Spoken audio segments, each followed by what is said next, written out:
మీ business ఏదైనా మీ ఊర్లో promotion చేయాలంటే అది సుమన్ టీవీతోనే సాధ్యం. ఇప్పుడే సంప్రదించండి. వైపు చెట్లు చీకటి అంటే ఫుడ్ కూడా తినడానికి ఒక్కొక్కసారి ఉంటది, ఒక్కొక్కసారి ఉండదు కదా. మనం వండుకునేది కాదు, ఛత్తీస్గఢ్లో వాళ్ళు పెట్టింది తినాల్సిందే. వాళ్ళు తీసుకొని వాళ్ళే వండుతారు. ఒక ఊరికి వెళ్తే ఆ ఊళ్ళో సపరేట్గా ఇట్లా అన్నోళ్ళు ఎంతమంది వచ్చారో ఏంటో చూసుకుంటారు. వాళ్ళ దగ్గర ఉన్నది ఏది ఉంటే అది వాళ్ళు. కాయలు మినుములు ఉంటే మినుములు, చింతపండు ఉంటే చింతపండు. నైట్ ప్రయాణం తక్కువ, అసలు నైట్ ప్రయాణం ఉండదు. నైట్ ప్రయాణం అనేది చాలా తక్కువ. పగలే చేస్తాం. ఒకవేళ నైట్ ప్రయాణం చేయాల్సి వస్తే ఎట్లాంటి లైట్లు వీటిలో ఏమి వేయొద్దు. ఇక మాకు పైలట్ ఉంటాడు. కాలికి పాము పురుగు కామన్గా అట్లాంటివి కూడా దొరుకుతూనే ఉంటాయి చాలాసార్లు. కాకపోతే కరిచిన సందర్భాలు కాదులే, కానీ ఆ సప్పుడు వినడం, లేకపోతే ఆ బుసలు కొట్టే సౌండ్. ఒకసారి ఇట్లనే అట్లా పాదం అట్లా పెట్టేసరికి కస్సు అని సౌండ్ వచ్చింది. కస్సు అని సౌండ్ వస్తే ఆడ లైట్ వేసే పరిస్థితి కాదు. ఫైనల్గా కమాండర్ క్రాంతి అన్న, జర్నలిస్ట్ క్రాంతి అన్నగా ఇలా అయ్యారు. మనకున్నదేంటి, ఫస్ట్ నుంచి కొంత రాయగలుగుతాం. ఏదన్నా అన్యాయం మీద కానీ అక్రమం మీద కానీ రాయగలుగుతాం. మన భావాలని లేదనుకుంటే మనకు వచ్చినటువంటి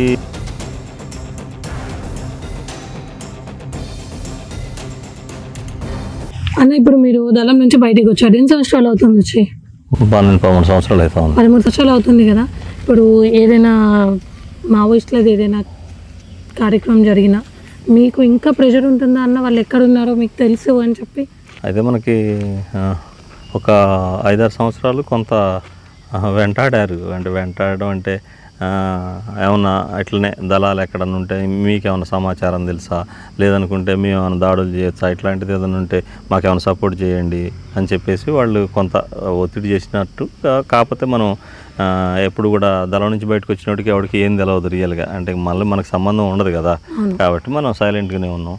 ఈ క్రమంలో ఎవరైనా విఐపీలు, ముఖ్యమంత్రి కానీ, ప్రధానమంత్రి కానీ, రాష్ట్రపతి కానీ ఈ ప్రాంతంలో ఎవరైనా పర్యటన జరిగినప్పుడు, మన స్టేట్లో జరిగినప్పుడు మమ్మల్ని అదుపులోకి తీసుకుంటారు.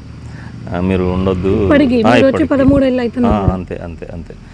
ఏమైనా ఇన్సిడెంట్ చేస్తారేమో అని భయం అనమాట వాళ్ళకి. మళ్ళీ మా వైపు నుంచి వాళ్ళకి ఏమైనా ఉంటుందేమో అని.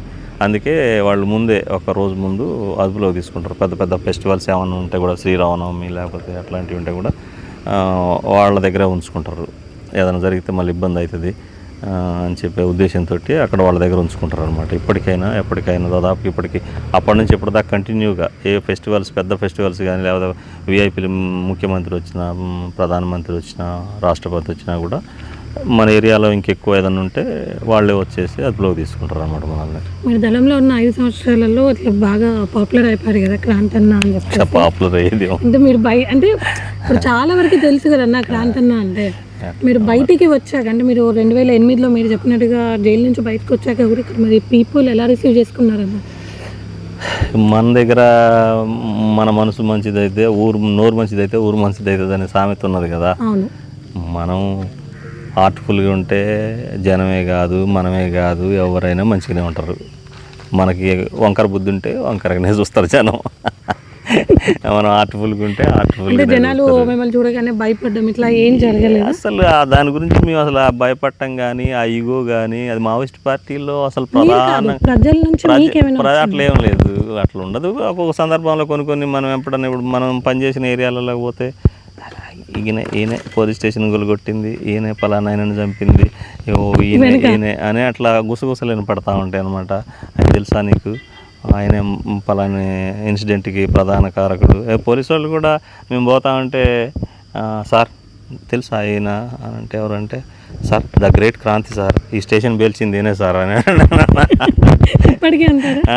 ఆ స్టేషన్కి వెళ్ళిపోతే ఒకసారి పోతా ఉన్నా, బైక్ మీద పోతా అంటే ఎస్ఐ ఆపుతాడు. ఆపిన తర్వాత ఎవరు అని అంటే ఆ పక్క నాకు తెలిసిన కానిస్టేబుల్ ఉన్నాడు. సార్ ఈయన సార్ మన స్టేషన్ పేరు. అమ్మ చూడు చూడు చూడు, జాగ్రత్త చూడు, పక్కకుండు నువ్వు ఎందుకని మంచిది అని చెప్పి అంటే, ఎవరు సార్ అని ఎవరో పక్కన అడిగితే, ద గ్రేట్ క్రాంతి అయ్యా ఆయన, ఆ స్టేషన్ కూలగొట్టింది అని.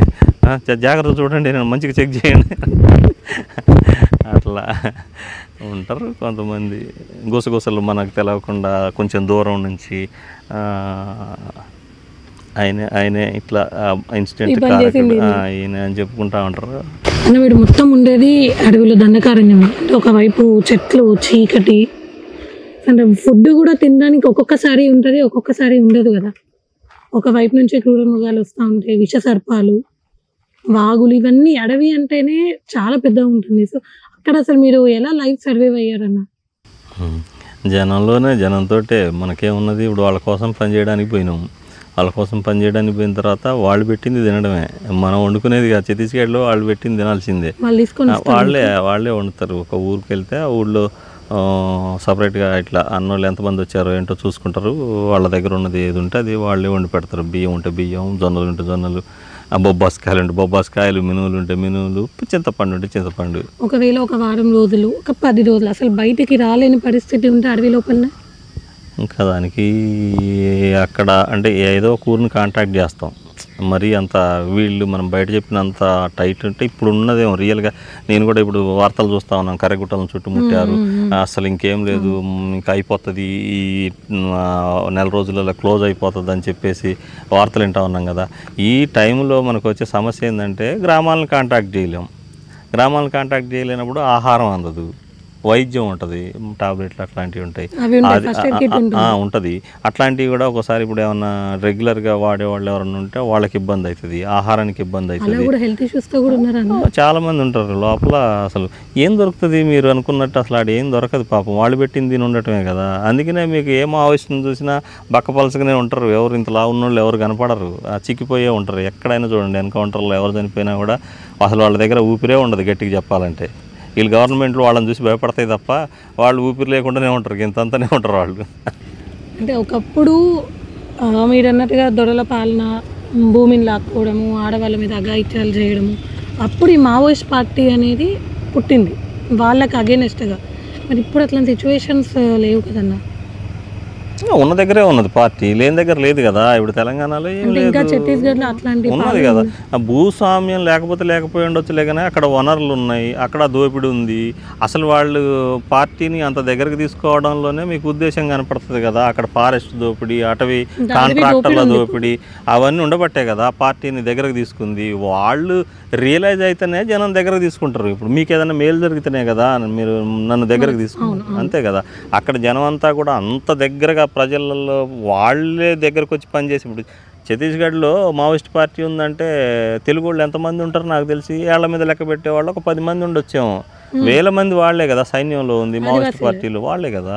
ఒకవేళ నైట్ టైంలో ట్రావెల్ చేయాలి, రేపు మార్నింగ్ ఏదైనా టార్గెట్ రీచ్ అవ్వాలి అంటే నైట్లో అడవులలో ఎట్లా స్టే చేసేవాళ్ళు, ఎట్లా ట్రావెల్ చేసేవాళ్ళు? అయితే మనకి నైట్ ప్రయాణం తక్కువ, అసలు నైట్ ప్రయాణం ఉండదు. నైట్ ప్రయాణం అనేది చాలా తక్కువ, పగలే చేస్తాం.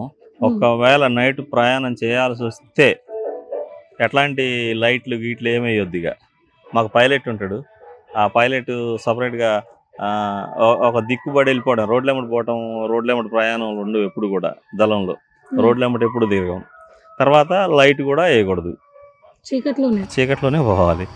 కాలికి ఏ పాము, పురుగు, కామన్గా అట్లాంటివి కూడా దొరుకుతూనే ఉంటాయి చాలా సార్లు. కాకపోతే కరిసిన సందర్భాలు కాదులే, కానీ ఆ సప్పుడు వినడం, లేకపోతే ఆ బుసలు కొట్టే సౌండ్లు. ఒకసారి ఇట్లనే అట్లా పాదం అట్లా పెట్టేసరికి కస్సు అని సౌండ్ వచ్చింది. కస్సు అని సౌండ్ వస్తే ఆడ లైట్ వేసే పరిస్థితి కాదు. ప్రయాణం దొరకటమేమో లేదు సర్లే, కానీ అయినా సరే మా కామ్రేడ్ ఒక ఆయన చూడనంటే వేస్తే పెంజర్ అనమాట. ఇంతలా ఉంది, అది ఇంతలా ఉంది. ఇక అట్లా నోరు తెరుచుకొని ఉంది, అది అంత దూరంలో ఉంది. ఇంకొక అడుగు పడితే అది వచ్చి పడి పీకుతుంది అది. ఇంకా సరే నేనున్న దళంలోనే మా వాడు ముందు పైలట్ ఉంటాడు కదా. పైలట్ అంటే మాకు నేను కమాండర్ని అనుకో, నేను ఒక 4వ నెంబర్ ఉంటే ముందు ఒక పైలట్ ఉంటాడు, నాకు ఒక వెనక ఒక 4 ఉంటారు. మళ్ళీ నేను మధ్యలో ఉంటాను అనమాట. ఆ ఫస్ట్ పోయే వాళ్ళకి ఆ సౌండ్ వినపడ్డది, అన్న ఏదో కష్టమన్నదని అంటే చూస్తే అది పాము అనమాట, పెంజర్ అనమాట. ఇక రెడీగా ఉంది అది. అట్లా పెంజర్లు ఎప్పుడైనా మీదపడి ఎగబడి కరుస్తాయి పెంజర్లు. అట్లా సందర్భం వస్తూ ఉంటాయి. చాలా సందర్భాలలో మేము అంటే డెన్ను వేసుకుంటాం కదా మామూలుగా. ఏమంటాం అది టెంట్లు వేసుకుంటాం కదా, ఉమ్, టెంట్లు వేసుకున్నప్పుడు వర్షాలు కురిసినప్పుడు ఒక్కోసారి పాములు వచ్చేస్తాయి టెంట్లోకి వస్తాయి. చాలా సందర్భాలలో ఇట్లా లోపలికి పోయిన సందర్భాలు కూడా ఉంటాయి. చొక్కా ఇప్పి అవతల పడేస్తే ఇంక వెళ్ళిపోతుంది అనమాట. అట్లా సైలెంట్గా చాలా జాగ్రత్తగా ఇప్పాలి చొక్కా, అది లోపల జరబడ్డప్పుడు. ఇట్లా అంటే బనీన్ ఉంటుంది, అందరికి బనీన్లు ఉంటాయి దాదాపుగా, యూనిఫామ్ కదా. ఈ చిన్న గిప్పి గబుక్కుని ఇక దాన్ని అడ్డుపడేయాలి, దాన్ని షర్ట్ని. అట్లా కట్ల పాములు జొరబడే సందర్భాలు ఉన్నాయి. అట్లా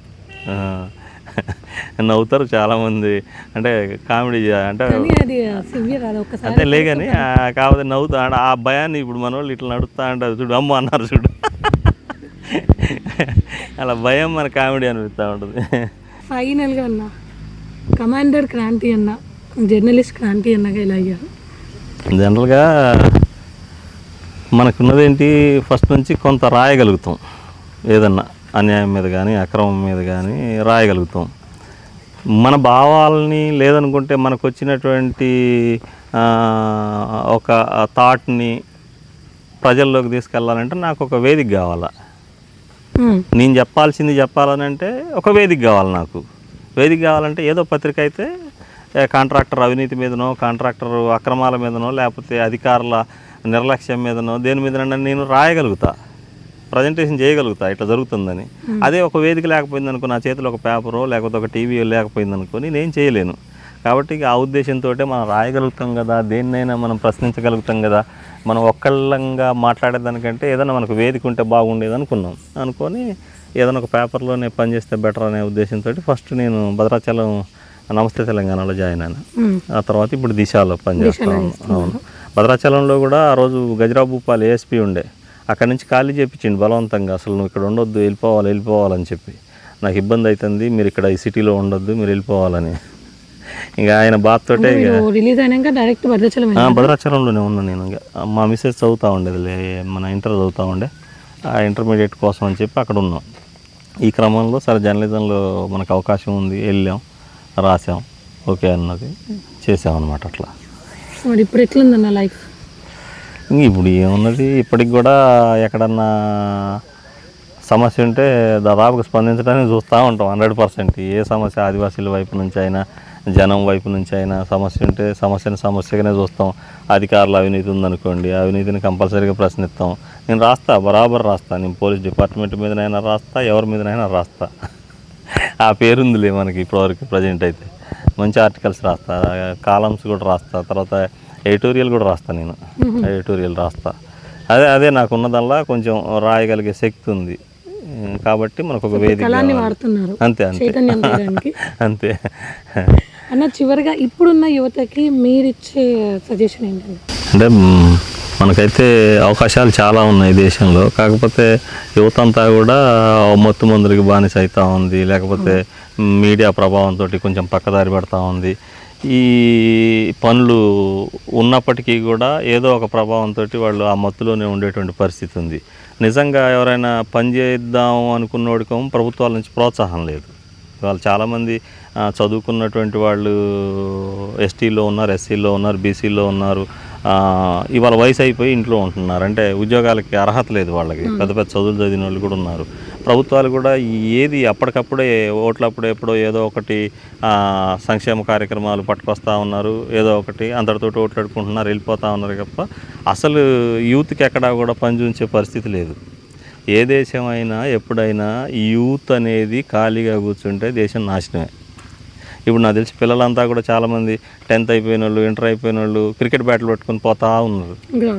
ఏం లాభం దేశానికి? ఏమైనా లాభం వాడు క్రికెట్ ఆడితే?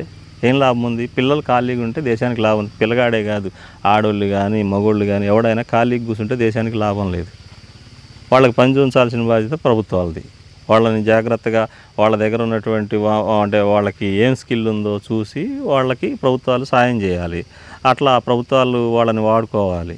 ఇలా ప్రభుత్వాల అశ్రద్ధ వల్లనే ఇలా మొత్తం ఈ దేశంలో యూత్ మొత్తం కూడా ఒక పక్కన మతం పేరుతోటో, కులం పేరుతోటో, లేకపోతే ఇంకొక మత్తు పేరుతోటో ఇలా ఖాళీ ఉండాల్సిన పరిస్థితి.